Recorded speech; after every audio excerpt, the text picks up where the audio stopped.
What's going on, everybody, and welcome to the Commercial Kitchen Chronicles podcast. I'm your host, Pat Finley. I work for General Parts in the Indianapolis, Indiana metro area. We service commercial kitchen equipment that can be found anywhere from a restaurant to a school, hospital, nursing home, banquet facility, or event center. We take care of everything in a kitchen, from a fryer to an oven to steamers, dish machines, booster heaters, ice machines, coolers, freezers, walk-ins. We've even worked on some cold storage facilities.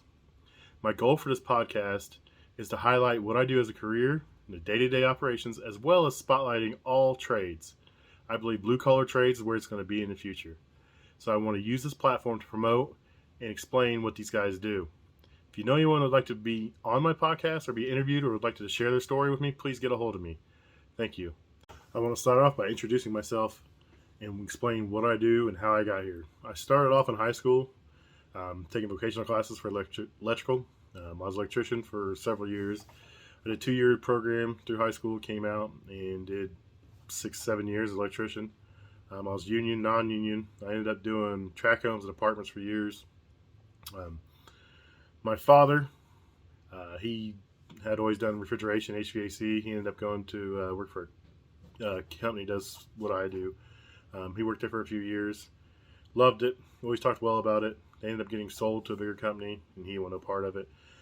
He worked to help get me started in there. And I worked for that company for 3 years. I started off doing cooking equipment. I enjoyed it. It was fun. It was a challenge, but I'm a person that likes to be stimulated. And after 3 years, I got pretty bored just doing cooking equipment and wanted to do refrigeration. So I left and went on to try to do refrigeration other places. Bounced around for a couple of years. I had some health issues, kind of kept me from working, or kept me from keeping a job, really. Eventually, I got that straightened out and landed at General Parts, and I've been here going on 11 years. The thing I do at General Parts is I take care of customers, but I also get to train, I get to teach. I get a lot of different aspects of what I do. I've been doing refrigeration for 13 years, cooking equipment for almost 16 years. It's a great career. It's a great field. It's always something different every day. You never know what you're going to run into. You go into a kitchen that can't open because they're down a piece of equipment. You fix it. You're the hero. I like to tell people when I started this job, I weighed 225 pounds. And I won't say what I was weighing last year, but I'm not there anymore, and I'm working on that. But you're everybody's hero. They want to feed you. They want to take care of you. Yeah, when I first started, it was kind of rough. Seeing some of these kitchens, I couldn't believe I actually ate these restaurants, but I mean, it's all part of it. But it's a great field. I pretty much was self-taught refrigeration. I had a few guys I could call, talk to, and would help me and walk me through things. And I stumbled. I still stumble. I don't know how I, as fortunate as I am, get to do the things I get to do. Like I said, I teach.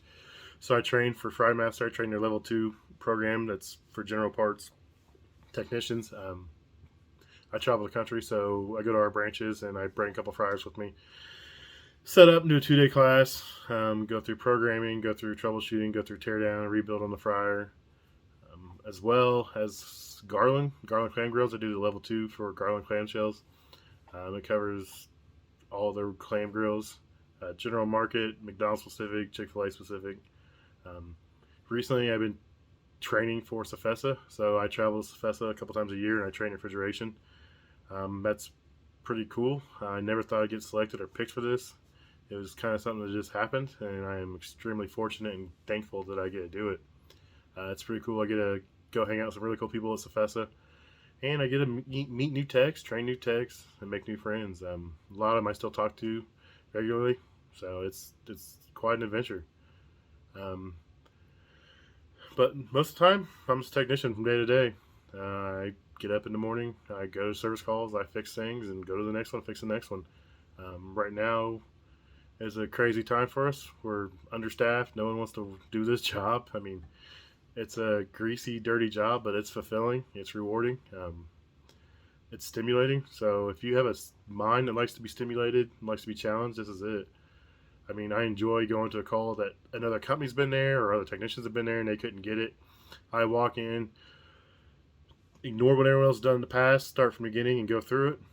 By the time I'm done, I either have it fixed or I know what's going on with it, and there's no better feeling than walking out knowing that, hey, I handled the situation and I can take care of it. So I get asked all the time what makes a good technician. It's several things make a good technician: hardworking, dedicated, willing to learn. Got to be able to talk to customers. I have some guys that I know that are some of the best technicians in the world, and they can't explain to the customer what they do, and those customers cannot stand them. Um, you can fix anything in the world, but if you can't explain to somebody what you did, like they are a human being and understand what you did, they're not going to like you. They're not going to want you back. So that's a key factor is communication. Um, I had a guy one time ask me, he said, does that customer know that they're paying you to talk to them for 5 minutes? And I told him, I said, I think that customer would rather me pay me to talk to them for 5 minutes and explain to them like a human being than to be a robot and tell them it was broken, I fixed it, and walk out the door. And it goes a long ways. I have customers that call me just because of the way I explain things to them or talk to them. So, number one, customer communication is a big key. Dedicated, you gotta be dedicated because there's days you're gonna spend hours kicking yourself trying to figure something out. So you gotta be able to stick with it, see it through. You gotta be a decision maker. You gotta know that, hey, say if you're getting your butt kicked on something in 45 minutes, you're not making any progress, you're not gaining any headway, you need to reach out to the technicians, you need to reach out to the factory. So you got to be able to make that decision. You can't get embarrassed. I mean, if you're going to call somebody, have some information though. Don't call trying to get them to tell you what it is over the phone. If you call me and I ask you gas pressure and you say it's good, I know you're lying. So if I ask for gas pressure, I want 7 inches of water column. If I ask for voltage, I want 208 3-phase. If I ask for amperage, I want 37 amps. I mean, I want to know what it is. There's a reason I ask, these questions. So you got to be willing to do some stuff on your own. And on your own, that leads into training. Yes, we provide a ton of training. Yes, all these companies give training from different manufacturers, different things. Factories come to us. We go to factories. We attend schools, seminars. We work with Cefesa, and they have training as far as new techs, electric, gas, and steam, new tech training, refrigeration training, management training. I mean, there's training out there, but you also have to be willing to take some part of that on yourself. No one is going to do it all for you. So I'm a huge believer in spending the time and seeking out the training I can. I watch a lot of videos. I read a lot of articles. I will seek out a piece of equipment I'm working on online, try to see what's out there.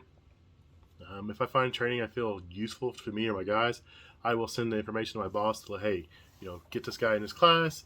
We really need to get trained on this, and so on. Retention of information.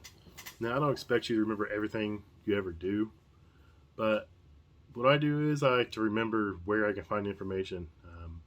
I bookmark web pages. I write stuff down.